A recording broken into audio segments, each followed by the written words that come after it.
Assalamualaikum warahmatullahi wabarakatuh. Perkenalkan, nama saya Giovanni Kusmana, merupakan peserta Latsar dari CPNS Kementerian ATR BPN tahun 2025, gelombang 1, angkatan 3 dan kelompok 1.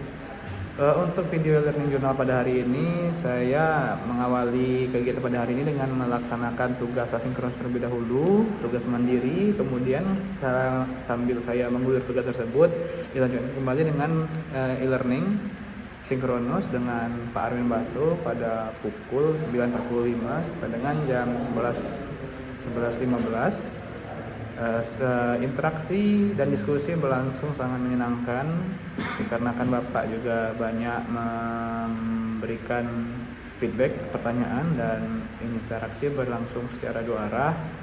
Dan kemudian juga ada kendala terkait sinyal dari pemateri yang sebenarnya pun juga tidak menjadi begitu masalah besar, karena pada hakikatnya juga saya juga masih bisa menangkap beberapa informasi karena penyampaian dari Bapak Arwin Baso yang sangat mudah untuk ditangkap.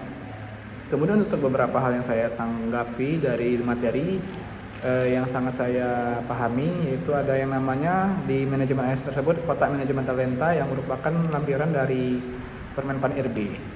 Jadi dalam manajemen talenta itu ada kotak yang dimana itu juga menunjukkan bahwa kinerja dan kompetensi dari ASN itu ada penilaiannya masing-masing. Jadi ada yang nomor 1 sampai dengan nomor 9.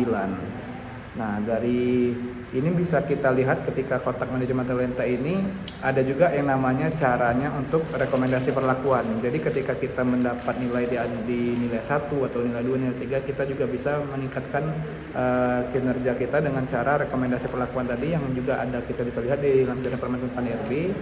Dan caranya pun untuk meningkatnya pun, misalnya ketika kita berada di nilai 1, itu kita harus minimal naik ke 3 atau 2. Dan 3, misalnya nilai kita 3 di kotak tersebut, kita naiknya ke 6 atau ke 5. Jadi posisinya itu kita naik ke atas karena ada kotaknya di sini yang ada penunjuknya, arahnya itu kinerja ke atas ya, potensi atau kompetensi. Jadi tidak bisa jika juga kita langsung membuatnya ketika 3 naiknya ke 4 atau ke 5. Jadi diusahakan ketika kita sudah melakukan bimbingan kinerja, konseling kinerja dan segala macamnya di rekomendasi perlakuan, itu naiknya harus ke sebelah kanan atau ke atas. Baik, untuk hikmah yang saya dapati dari pelajaran ini, kita sebagai ASN ada baiknya juga untuk terus meningkatkan kinerja diri kita dan kompetensi kita supaya menjadi ASN yang berkualitas, yang berguna menjadi bangsa dan negara, dan tidak menjadi beban bagi negara kita sebagai seorang ASN. Mungkin sekian dari saya, kurang lebih mohon maaf. Wassalamualaikum warahmatullahi wabarakatuh.